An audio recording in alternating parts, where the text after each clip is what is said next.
in 2006, we championed a bill that had, among many other things, the first incentives on electric vehicles in the world. And I latched onto that because I actually identified it as the only thing that could conceivably scale to impact the monopoly of oil in transportation, and learned about energy storage and batteries, and came to understand that there was a scientific consensus that the price of energy storage was going to decline by an order of magnitude over a decade or so, and told everybody I knew I was going to bet the rest of my career on electric cars. So the how's that going? How's that bet working out? Well, I was going to say the postscript to that part of the story is about 6 months later, in February of 2007, I had the good fortune to meet the two most interesting people who were thinking about ideas around this. One of them, incidentally, through Shimon Peres, and that was the good news. The bad news is I picked the wrong one, and I made what some have described as the biggest binary blunder in the history of investing. And I bet on an Israeli guy named Shai Agassi over a South African guy named Elon Musk.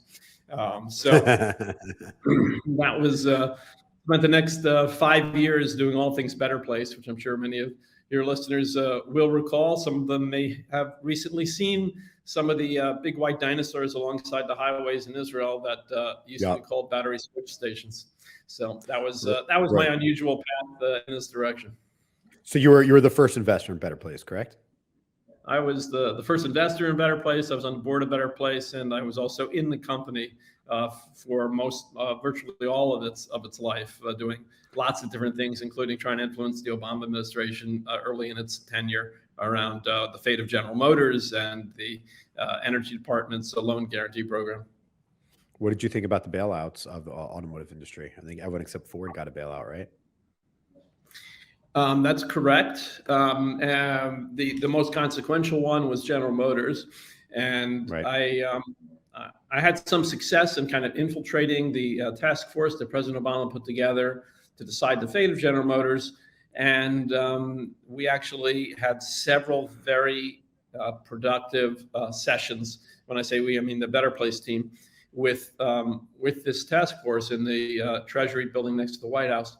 And I think we actually did manage to convince that panel that the right policy was that it shouldn't be a unconditional bailout of General Motors, but that the bailout should be conditioned on building a 21st century automaker, not bailing out a 20th century automaker, which means to go all electric. Of course, P.S. 6 years later, that's exactly what GM independently said they were going to do.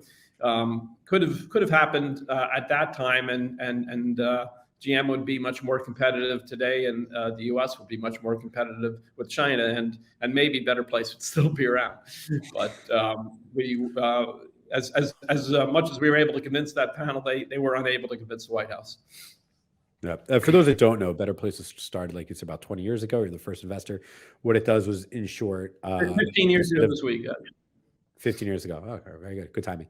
In short, instead of charging your car, which you could do, what you did was you went and a robot came under your car, kind of like a car wash in a way, removed the depleted battery or low battery and replaced it with a fully charged battery. So instead of waiting for a long time for it to charge, in a few minutes, you can literally continue on your way with the full battery. And throughout Israel, you can find a bunch of these charging stations randomly. Yeah, so it's unfortunate. Most importantly, was that the battery was not just disconnected from the car physically, but ownership-wise. So Better Place owned all the batteries, which mean that Better Place customers could go and buy their cars without a premium. To buy an electric car without a premium 10 years ago, was quite something.